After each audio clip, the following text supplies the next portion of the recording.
Hello friends, welcome back to my channel. मैं हूं आपकी फ्रेंड वर्षा। आज की इस वीडियो में हम बात करेंगे बीएड एंट्रेंस एग्जाम के कॉमर्स की रिवीजन क्लासेस की। ये रिवीजन क्लासेस हम बाइलिंगुअल करेंगे तो आपको कोई प्रॉब्लम नहीं होगी।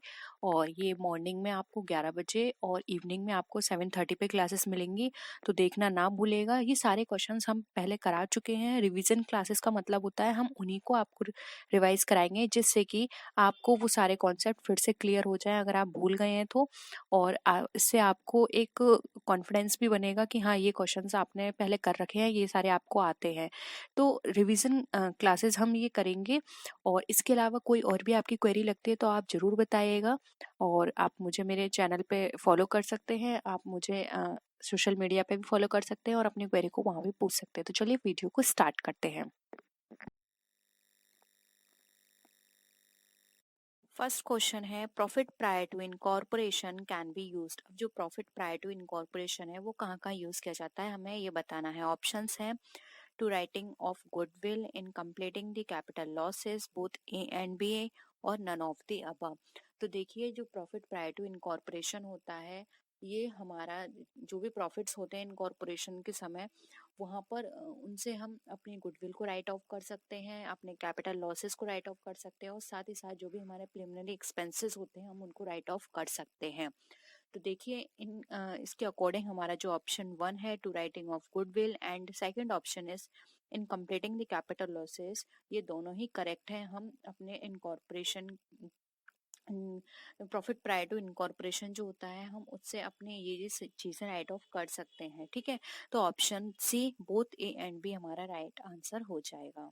याद रखिएगा, प्रिलिमिनरी एक्सपेंसेस भी हम इससे राइट ऑफ कर सकते हैं। नेक्स्ट क्वेश्चन है, profit prior to incorporation is credited to. अब जो प्रॉफिट प्रायर टू इनकॉर्पोरेशन है वो कहाँ क्रेडिट किया जाता है, किस अकाउंट के नाम से, वो हमें बताना है। Profit and loss account, journal reserve account, special reserve account, या फिर कैपिटल रिजर्व अकाउंट। तो देखिए, यहाँ पे क्रेडिट की बात की गई है। तो प्रॉफिट प्रायर टू इनकॉर्पोरेशन जो होता है वो हमारा पूंजीगत लाभ की तरह होता है। पूंजीगत लाभ का मतलब यहाँ पर है कैपिटल प्रॉफिट की तरह होता है, और इसको हम कैपिटल जो हमारा रिजर्व अकाउंट होता है उसके अंदर इसको क्रेडिट किया जाता है। तो याद रखिएगा, कैपिटल प्रॉफिट की तरह है, इसलिए हम इसको कैपिटल रिजर्व अकाउंट में करेंगे। स्पेशल रिजर्व में जो स्पेशल चीज के लिए फंड क्रिएट किए जाते हैं, सिर्फ उनको वहां पे ट्रीट किया जाता है। जर्नल रिजर्व में हम यहाँ पे प्रॉफिट प्रायर टू इनकॉर्पोरेशन को ट्रांसफर नहीं कर सकते हैं। एंड आपको प्रॉफिट एंड लॉस पता ही है, प्रॉफिट एंड लॉस अकाउंट में हम जितने भी हमारे प्रॉफिट एंड लॉस होते हैं, हमारे अगर हम बात करें इनडायरेक्ट एक्सपेंसेस की, तो वो यहाँ पर आते हैं। इसलिए यहाँ पे प्रॉफिट प्रायर टू इनकॉर्पोरेशन हमारा कैपिटल रिजर्व अकाउंट में ट्रीट किया जाता है एज अ क्रेडिट। ठीक है, नेक्स्ट क्वेश्चन पे आते हैं। Profit prior to incorporation can not be treated. अब प्रॉफिट प्रायर टू इनकॉर्पोरेशन जो है वो कहाँ पे ट्रीट नहीं किया जाएगा। By debiting it to profit and loss account, by opening a goodwill account with the loss of with the loss, and third option is by debiting it to the goodwill account when some price for goodwill is paid at the time of purchasing the business, या फिर by debiting it to suspense account. अब हमें इसमें से बताना है कि क्या नहीं हो सकता। तो यहाँ पे हमने प्रॉफिट प्रायर टू इनकॉर्पोरेशन की बात कर रहे हैं, जो लॉस होता है उसमें। तो देखिए, अगर हम प्रॉफिट इनकॉर्पोरेशन के समय हमारा जो लॉस होगा, हम उसको किस तरह ट्रीट नहीं कर सकते। तो देखिए, मैंने आपको बताया था कि इसको हम profit prior to incorporation, loss prior to incorporation, ये होते हैं, ये हम कभी भी P&L अकाउंट में ट्रांसफर नहीं करते हैं।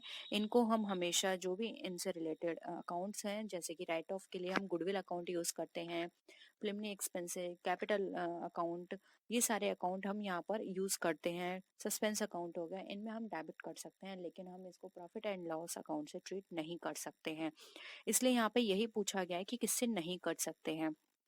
तो राइट आंसर हो जाएगा A, by debiting it to profit and loss account. ये यहाँ पर नहीं कर सकते, जबकि हम एक गुडविल अकाउंट को ओपन कर सकते हैं लॉस के साथ। हम डेबिट कर सकते हैं गुडविल अकाउंट को when some price of goodwill is paid at time of purchasing the business, या फिर एक सस्पेंस अकाउंट की तरह भी हम यहाँ पर डेबिट करके शो कर सकते हैं इस लॉस को। लेकिन हम कभी भी प्रॉफिट एंड लॉस अकाउंट में उस लॉस को शो नहीं कर सकते, इसलिए यहाँ पे ऑप्शन ए हमारा राइट आंसर हो जाएगा। नेक्स्ट क्वेश्चन पे आते हैं। Amount set aside out of divisible profit and invested outside is known as, यानी कि हम यहाँ पर बात कर रहे हैं ऐसे अमाउंट की जो कि बाहर की राशि, अगर हम बात करें डिविजिबल प्रॉफिट के थ्रू है और बाहर निवेशित रूप में किया जाना है, यानी कि ऐसा जो कि डिविजिबल है प्रॉफिट हमारा, और जो इन्वेस्ट हम उसको बाहर कर सकते हैं, वो हमारा क्या कहलाता है, रिजर्व है, फंड है, कैपिटल रिजर्व है, या फिर हमारा वो सीक्रेट रिजर्व है। तो देखिए यहाँ पर अगर हम बात करें इस तरह के हमारे फंड की, रिजर्व की, तो वो उसको हम किस टर्म से यहाँ पर यूज करेंगे, हमें यहाँ पर ये बताना है। तो देखिए यहाँ पर अगर हम जो टर्म लेंगे, जो भी हमारी डिविजिबल प्रॉफिट होगा, जो राशि अलग कर ली जाती है, तो वो हमारा क्या कहलाता है, वो हमारा कहलाता है यहाँ पर फंड। तो ऑप्शन बी यहाँ पे हमारा राइट आंसर हो जाएगा। इसको हम इस फंड को हम आगे कभी फर्दर कहीं हमें लगता है कि वहाँ पे हमें अच्छा प्रॉफिट मिल रहा है, अच्छा इंटरेस्ट मिल रहा है वहाँ से, तो हम वहाँ पर उसको इन्वेस्ट कर सकते हैं। तो वहाँ पे एक फंड बना दिया जाता है जिससे कि बाद में कभी भी फ्यूचर में अगर हमें लगता है कि यहाँ से हमें अच्छा रिटर्न मिल सकता है, तो वहाँ पर हम उसको इन्वेस्ट कर सकते हैं, तो इसको फंड बोला जाता है। तो ऑप्शन बी जो है हमारा राइट आंसर हो जाएगा। रिजर्व जो होते हैं किसी पर्टिकुलर पर्पज से बनाए जाते हैं। कैपिटल रिजर्व में हम कैपिटल जितने भी हमारे प्रॉफिट्स होंगे वो ट्रांसफर किए जाते हैं। और सीक्रेट रिजर्व आपको पता ही है किसी सीक्रेट पर्पज से बनाया जाता है, जिसमें हम ऐसे आइटम्स को इसमें ऐड करते हैं जो कि हम फ्यूचर में उनको शो नहीं कर सकते हैं अपने बैलेंस शीट के अंदर।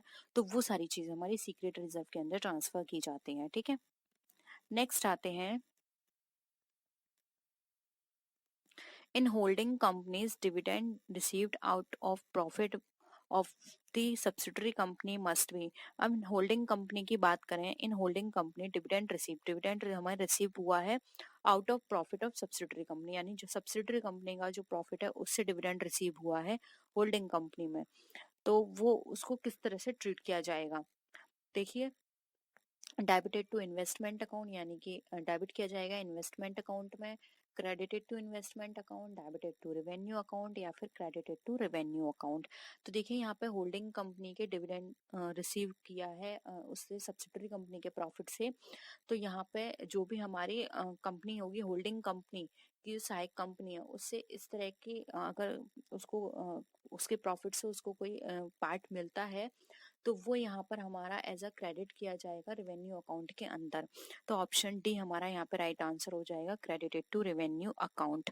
इन्वेस्टमेंट, यहाँ पे ये उसका इन्वेस्टमेंट नहीं है, क्योंकि सब्सिडरी कंपनी में उसने पहले फर्दर वहाँ पे इन्वेस्ट किया था, उसके बाद उसे रिटर्न मिला है, तो वो एक तरह से वो उसका इन्वेस्ट नहीं है, वो उसका खुद का पैसा है।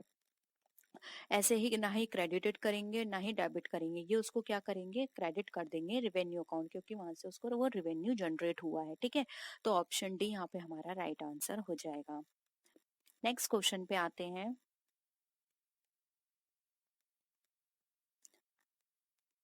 नेक्स्ट क्वेश्चन देखते हैं। Single entry system is defective because under this system. अब सिंगल एंट्री सिस्टम जो है हमारे डिफेक्टिव होती है इस सिस्टम में, क्यों, क्या कारण है कि सिंगल एंट्री सिस्टम हमारे डिफेक्टिव कही जाती है। Trial balance can not be prepared, क्या इसमें ट्रायल बैलेंस प्रिपेयर नहीं किया जाता है इसीलिए। ट्रेडिंग एंड पे and account can not be prepared, balance sheet can not be prepared, या फिर all these can not be prepared. तो देखिए अगर हम बात करें सिंगल एंट्री सिस्टम की, तो आपको पता है कि सिंगल एंट्री सिस्टम में सबसे बड़ी बात क्या होती है कि इसमें जो एंट्रियां होती हैं वो सिंगल होती हैं, जबकि हमारे यहाँ जो कॉन्सेप्ट फॉलो किया जाता है, जो मेथड फॉलो किया जाता है, वो होता है हमारा डबल अकाउंटिंग सिस्टम या फिर डबल एंट्री सिस्टम, जिसके अंदर कोई भी आइटम हो उसकी एंट्रीज डबल साइड की जाती है, उसका डेबिट भी होता है और क्रेडिट भी होता है। तो सिंगल एंट्री सिस्टम में सिर्फ यही बात है कि यहाँ पर कोई भी अकाउंट इस तरह का प्रिपेयर नहीं किया जाता, फिर चाहे वो ट्रायल बैलेंस हो, ट्रेडिंग एंड पे एंड अकाउंट हो, या फिर वो बैलेंस शीट हो।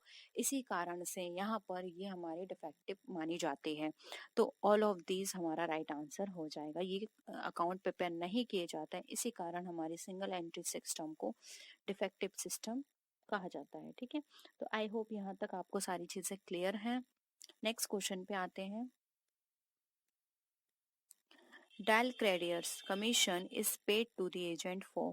अब जो हमारा डेल क्रेडियर कमीशन है, डेल क्रेडियर कमीशन आप समझते होंगे, इसको अभिकर्ता को प्रतिशोध कमीशन भी कहा जाता है। ये क्यों दिया जाता है, उसके हार्ड वर्क के लिए, मीटिंग इंसिडेंटल एक्सपेंस है यानी कोई भी अचानक से कोई एक्सपेंस हो रहा है इसलिए, undertaking responsibility of payment from buyers या फिर achieving targets of sales set by the principal, जो भी प्रिंसिपल द्वारा, जो प्रिंसिपल का मतलब यहाँ पर ये है कि जो भी उसने उसका प्रधान है या हेड है उसने जो सेट किए हैं वहां पर टारगेट बनाया है वो अचीव करने पर उसके लिए दिया जाता है। तो क्या पर्पस है कि डेल क्रेडियर कमीशन उसके एजेंट को दिया जा रहा है।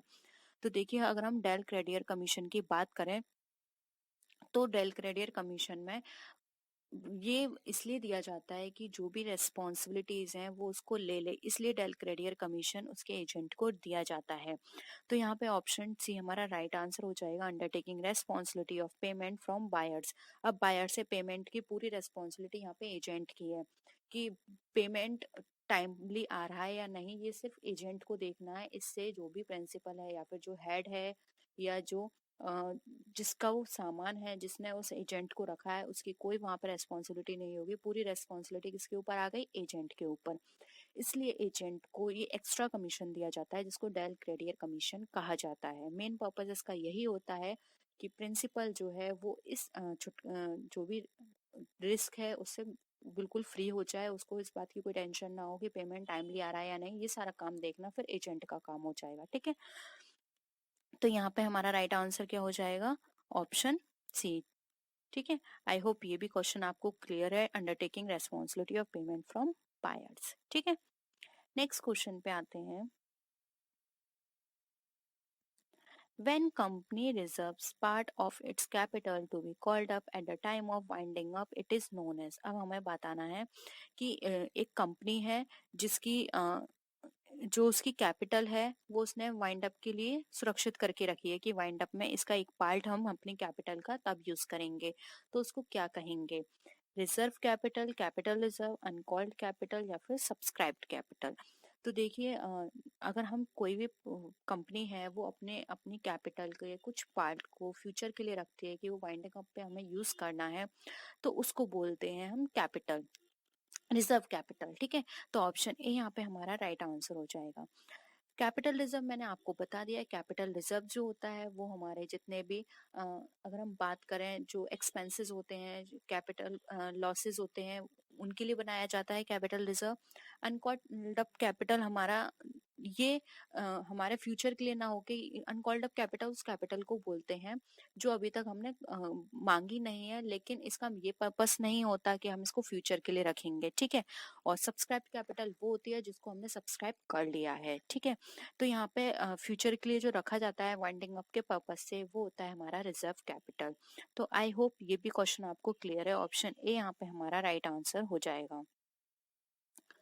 नेक्स्ट क्वेश्चन पे आते हैं, over capitalization can be redeem. अब ओवर कैपिटलाइजेशन जो होती है वो हमारी रिडीम की जाती है कब, bye increasing the rate of interest on debenture, या फिर इसका मतलब यहाँ पर यह है कि जो भी हमारे डिवेंचर्स हैं उन पर जो रेट इंटरेस्ट दी जा रही है उनकी रेट इंक्रीज करके, बाय रिडेम्पशन ऑफ डिवेंचर यानी डिवेंचर को रिडीम करके, by issuing of bonus share को इश्यू करके, या फिर by increasing the number of shares यानी कि जो नंबर ऑफ शेयर्स हैं उनको इंक्रीज करके। तो ओवर कैपिटलाइजेशन हम कैसे करेंगे, तो देखिए ओवर कैपिटलाइजेशन की यहाँ पर अगर हम बात करें तो यहाँ पे जो ऑप्शन के अकॉर्डिंग देखें, देखिए number by increasing the number of shares भले ही हम इनको इंक्रीज कर दें लेकिन हमारी कैपिटल उतनी ही रहनी है, तो ये ऑप्शन तो हमारा कट गया। Bye issue of bonus share से क्या होगा, कैपिटलाइजेशन ओवर कैपिटलाइजेशन नहीं होगा। यहाँ पर क्या होगा, बोनस शेयर आपको पता है क्यों दिए जाते हैं, बोनस शेयर्स दिए जाते हैं लिक्विडिटी को अपने बचाने के लिए। ठीक है, तो ये भी ऑप्शन यहाँ पे कट गया। Bye increasing the rate of interest on debentures, अब यहाँ पर आप डिवेंचर्स पे इंक्रीज कर देंगे इंटरेस्ट, तो ये इससे ओवर कैपिटलाइजेशन नहीं होगा हमारा, तो ये भी ऑप्शन हमारा कट गया। राइट आंसर आएगा B, by redemption of debentures. अब हम डिवेंचर्स को रिडीम करा देंगे तो वहां पर हमारा ओवर कैपिटलाइजेशन हो जाएगा, इसलिए यहाँ पे ऑप्शन बी हमारा राइट आंसर है। आई होप ये भी क्वेश्चन आपको क्लियर है। नेक्स्ट आते हैं प्लॉइंग बैक ऑफ प्रॉफिट पर। अब देखिए प्लॉइंग बैक ऑफ प्रॉफिट का मतलब क्या होता है हमें ये बताना है। ऑप्शंस हैं dividend declared but not claim by share holders, second option है non declaration of dividend in any year, यानी कि कोई डिक्लेरेशन नहीं किया है डिविडेंड का। Profit earn from illegal sources and employed in business. Fourth option है retaining the earnings of business for future expansion program. अब देखिए यहाँ पे प्लॉइंग बैक ऑफ प्रॉफिट की बात की जा रही है, तो प्लॉइंग बैक ऑफ प्रॉफिट की यहाँ पे बात करें तो यहाँ पर फर्स्ट ऑप्शन क्या बोल रहा है, dividend declared but not claim by share holders. तो इससे प्लॉइंग बैक का हमारा कोई मतलब नहीं निकल रहा है, यहाँ पर तो सीधे सीधे ये बताया जा रहा है कि डिविडेंड डिक्लेयर कर दिया लेकिन शेयर होल्डर्स ने नहीं लिया है। ठीक है। सेकंड ऑप्शन में बता रहा है कि उन्होंने कोई डिक्लेयर ही नहीं करा अपना डिविडेंड किसी साल, तो ये भी यहाँ पर प्लॉइंग बैक की बात नहीं कर रहा है। नेक्स्ट है profit earn from illegal source से, उसने इलीगल सोर्स से अर्न किया और उसको एम्प्लॉय कर दिया बिजनेस में, तो इससे भी हमारा प्लॉइंग बैक नहीं निकला। प्लॉइंग बैक का मेन मतलब यहाँ पर होता है कि फ्यूचर के एक्सपेंशन के लिए हम अपने जो अमाउंट है, अपना जो प्रॉफिट है उसको हम बचा कर रखें कि हमें फ्यूचर में अपने बिजनेस को इतना एक्सपेंड करना है, इतना अपना बिजनेस बढ़ाना है, इसके लिए हमें पैसे चाहिए, तो हम अभी से उस पैसे को बचा के रखें। इसको बोला जाता है प्लॉइंग बैक ऑफ प्रॉफिट, यानी कि लाभ को बचाकर चलना, लाभों का पुनर्विनियोजन करना, ये हमारा प्लॉइंग बैक ऑफ प्रॉफिट कहलाता है। इसलिए यहाँ पे ऑप्शन डी राइट आंसर होगा, रिटेनिंग द अर्निंग्स और business for future expansion program, यानी कि फ्यूचर के एक्सपेंशन प्रोग्राम के लिए अपने जो भी अर्निंग्स हैं उसको रिटेन करके रखना, बचा के रखना। ठीक है, तो आई होप ये डी ऑप्शन भी आपको क्लियर है, प्लॉइंग बैक ऑफ प्रॉफिट का मतलब। ये बहुत पूछा जाता है प्लॉइंग ऑफ प्रॉफिट, तो आप इसको अच्छे से समझ लीजिए। नेक्स्ट क्वेश्चन पे आते हैं। Receipt and payment account is a summary. अब जो रिसिप्ट एंड पेमेंट अकाउंट है वो किस चीज की समरी है, आपको ये बतानी है। इनकम एंड एक्सपेंडिचर अकाउंट की, कैश बुक की, बैलेंस शीट की, या फिर बैंक अकाउंट की। तो देखिए रिसिप्ट एंड पेमेंट अकाउंट की यहाँ पे समरी की बात करें तो ये यहाँ पर हमारी किसको बताती है, कैश को। क्योंकि रिसिप्ट एंड पेमेंट अकाउंट में आपको पता है इसके अंदर ये देखते हैं, रिसिप्ट का मतलब है कि आपने कितना कैश रिसीव किया, पेमेंट का मतलब है आपने कितना पेमेंट किया, तो ये कैश बुक की समरी को बताती है। इनकम एंड एक्सपेंडिचर आप सबको पता ही है कि income and expenditure account prepare किया जाता है नॉन प्रॉफिट ऑर्गेनाइजेशन के द्वारा, जिसके अंदर ये देखते हैं कि कितने उनके पास इनकम आई, इनकम इन द सेंस जो सब्सक्रिप्शन उनने रिसीव किया या फिर जो भी फीस उनने ली वो कितनी आई, और कितना उनका एक्सपेंडिचर हुआ। बैलेंस शीट आपको पता है प्रॉफिट ऑर्गेनाइजेशंस बनाते हैं, और इसके अंदर ये देखा जाता है कि हमारी फाइनेंशियल पोजीशन कितनी है। बैंक अकाउंट आपको पता है, बैंक अकाउंट के अंदर हम बैंक से रिलेटेड सारे ट्रांजेक्शन्स को इंक्लूड करते हैं। तो यहाँ पे ऑप्शन बी कैश बुक हमारा राइट आंसर हो जाएगा। ये हमारी समरी कैश बुक की समरी होती है, जिसके हम इजीली पता कर सकते हैं कितना हमने रिसीव किया कैश और कितना हमने पेमेंट किया। ठीक है, तो आई होप ये भी आपको क्लियर है। नेक्स्ट है state which of the following statement is not correct. हमें बताना है इसमें से कौन सा स्टेटमेंट जो है वो हमारा करेक्ट नहीं है। फर्स्ट है bonus share can not be issued except out of companies profit, यानी कि बोनस शेयर्स इशू नहीं किए जा सकते अगर हम कंपनी प्रॉफिट को छोड़कर और अपने अर्निंग्स की में बात करें तो। Bonus share can be issued either at par or at premium. Only fully paid up bonus shares can be issued out of capital retention reserve. Fourth option है हमारा bonus can be utilized for making partly paid up shares as fully paid up. तो देखिए यहाँ पे bonus shares की बात की जा रही है, जिसमें हमें बताना है कि कौन सा स्टेटमेंट सही नहीं है। तो देखिए हम यहाँ पर बात करते हैं फोर्थ ऑप्शन से, तो देखिए हम बोनस शेयर को यूटिलाइज कर सकते हैं अपने पार्टली से फुल्ली में, ये बिल्कुल करेक्ट है। हम यहाँ से पार्टली भी कर सकते हैं और पार्टली से फुल्ली अपने कन्वर्ट कर सकते हैं। और ये भी हमारा बिल्कुल सही है कि वो जो fully paid up bonus shares हैं वो हमारे इश्यू किए जाते हैं आउट ऑफ कैपिटल से, ये भी करेक्ट है। क्योंकि इसका मेन पर्पस क्या होता है, लिक्विडिटी ना देना, तो वहां पर उस पर्पस में जो हमें अपने शेयर होल्डर्स को डिविडेंड देना होता है, तो उसकी जगह हम क्या करते हैं कि डिविडेंड देंगे, हमारे पास से कैश जाएगा, उसके बदले में हम उनको बोनस शेयर्स इशू कर देते हैं। ठीक है, तो ये भी करेक्ट है। सी बी ऑप्शन है हमारा bonus share can be issued at par और एट प्रीमियम, ये भी करेक्ट है। बोनस शेयर्स हमारे एट प्रीमियम और एट पार दोनों पे इशू किए जा सकते हैं। अब आते हैं ऑप्शन ए पर। ऑप्शन ए बोल रहा है कि bonus shares can not be issued except out of companies profit, यानी कि कंपनी के प्रॉफिट को छोड़कर हमारे बोनस शेयर्स इश्यू नहीं किए जा सकते। तो ये बिल्कुल गलत है कि कंपनी के लाभों के अतिरिक्त किसी अन्य मद से बोनस शेयर्स इश्यू नहीं किए जा सकते, ऐसा नहीं है। हम बोनस शेयर्स अतिरिक्त जो भी हमारी अर्निंग्स है उनसे भी इश्यू कर सकते हैं, ठीक है। तो ऑप्शन ए जो कि हमारा करेक्ट नहीं है वो है आंसर ऑप्शन ए, ठीक है। बाकी बी सी एंड डी हमारे बिल्कुल करेक्ट है, ए हमारा करेक्ट नहीं है। तो देखिए ऑप्शन ए यहाँ पे हमारा राइट आंसर हो जाएगा। I hope it is clear to all of you. तो यही थे हमारे आज के क्वेश्चंस। वीडियो कैसी लगी जरूर बताइएगा, और किसी भी तरह की कोई भी क्वेरी हो तो कमेंट सेक्शन में आप जरूर लिखिए। किसी पर्टिकुलर टॉपिक पे वीडियो चाहते हैं तो प्लीज जरूर बताइएगा, अपने फ्रेंड्स के साथ शेयर जरूर कीजिए, और चैनल को सब्सक्राइब नहीं किया तो प्लीज चैनल को सब्सक्राइब भी कर लीजिएगा। तो नेक्स्ट वीडियो में फिर मिलते हैं आपसे और विच वीडियोस के साथ, तब तक के लिए टेक केयर, बाय बाय।